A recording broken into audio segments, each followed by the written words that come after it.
Well guys, this is Troy from the Do-It-Yourself World and the Off-Grid Project. Now that I know what parts I needed to get my car running in top shape, I have got a new thermostat and a gasket. The first thing I have to do, I noticed there was a pop lid. This plastic thing just releases very, very conveniently, and it looks like it's only held on by... Oh, okay, that turns. Oh, jam my finger.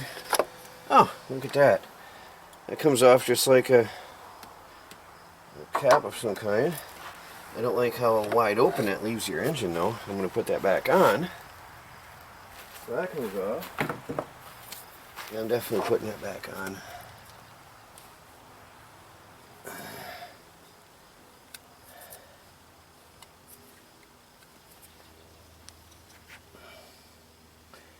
Pretty cool. Okay, so that goes there. Put that back. Now, the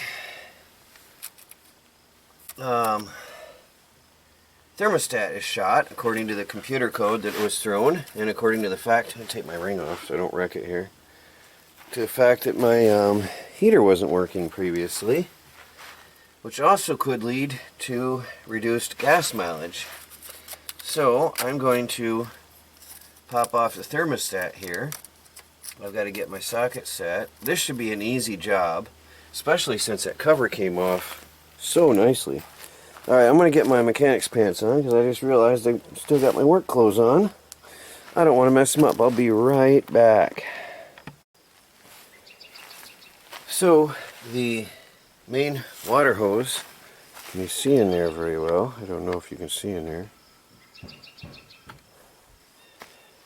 The main water hose comes in, and there's the thermostat housing right here. The hardest part of the job was finding the right metric socket to fit this.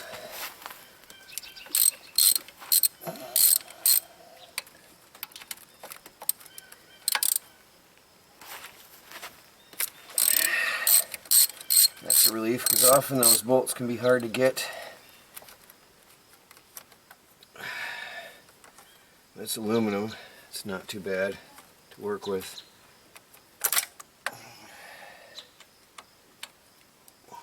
Oh.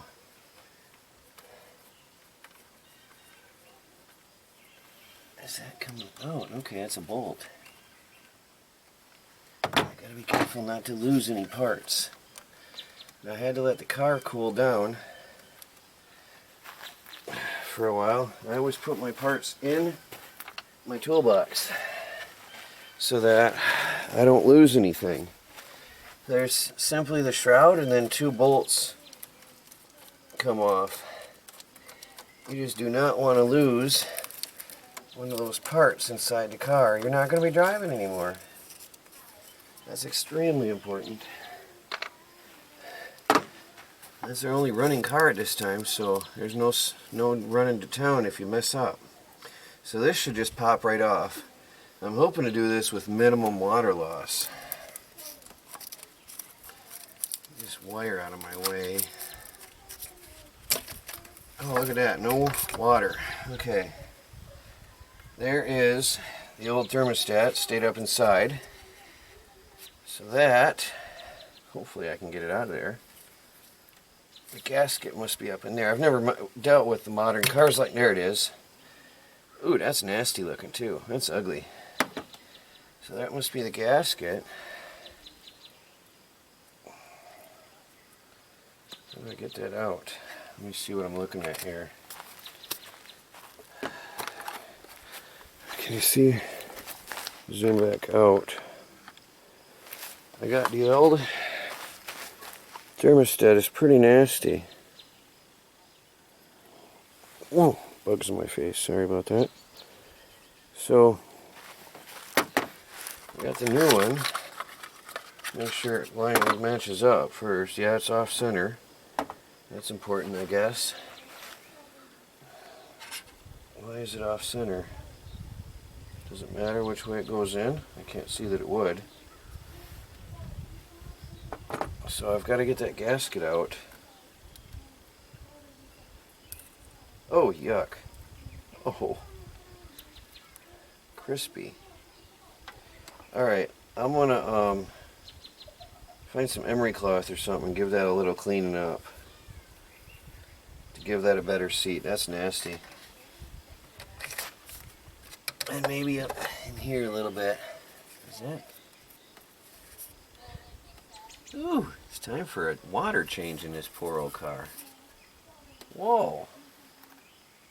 Yeah, that'll be the next thing. Yeah. Alright. I'm gonna get see if I find some emery cloth. I'm gonna give that a little cleaning and I'll be back after I'm done with that. I'm just gonna clean the rim of this here and up in here so that I can get a new seat, a good seat on that new gasket. Now, I'm going to put in the new gasket.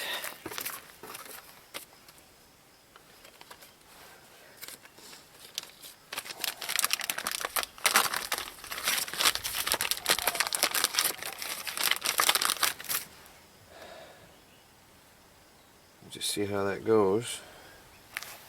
Down inside there. Okay, nice and neat. And then the new thermostat.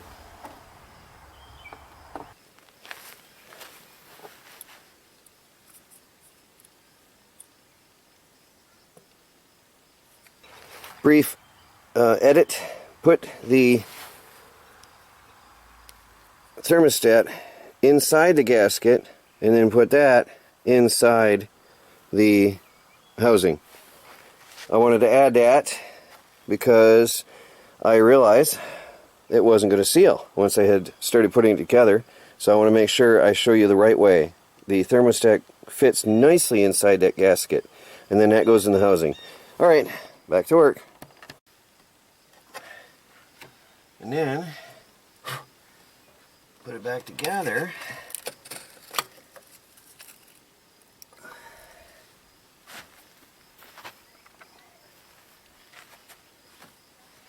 The other one in first. It's a very, very simple job on these new cars. I'm used to the need for RTV sealant on the old school engines. Very, very simple fix on this car. See if I can get that screw in there. It costs a little bit more because of the cost of the gasket, but it's very easy.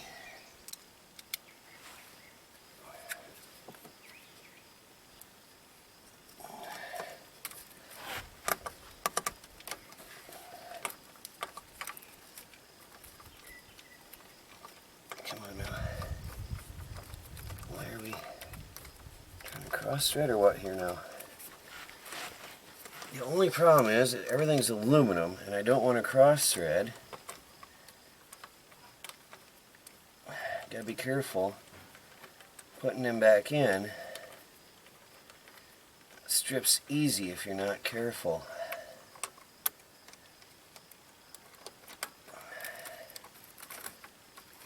Yeah, and this one, I don't know, it's giving me trouble here. Come on now. I do not want to strip that out.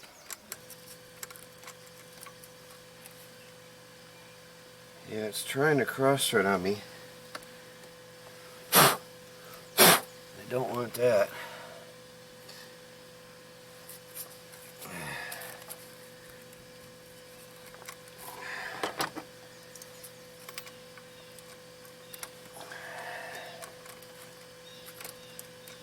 There we go. You just gotta be really careful with these aluminum engines.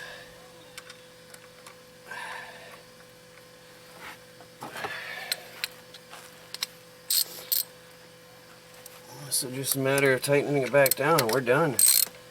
That's one part done. And also don't want to torque it down too hard because it is aluminum. I don't want to strip it.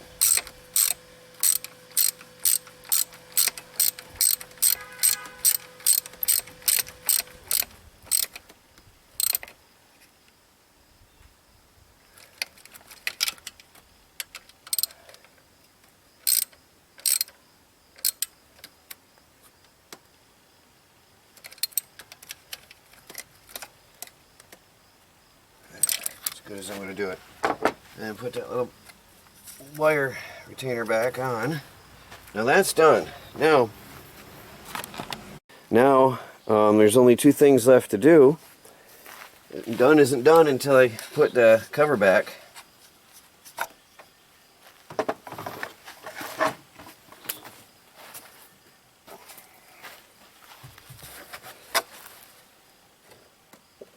I just am shocked how easy that went. Really, I'm amazed because, you know, honestly, I've never had stuff go that smooth on a newer car. Not like that. And then that, look at that. I mean, that's it. I love it. That's it. This job is done, guys. So thanks for watching. This is Troy from the Do-It-Yourself World and the Off-Grid Project. Please like, subscribe, and share, and hit that bell icon down there to get notifications when I upload a new video. And follow us on our daily videos as we strive to become fully self-sufficient and off the grid on a budget.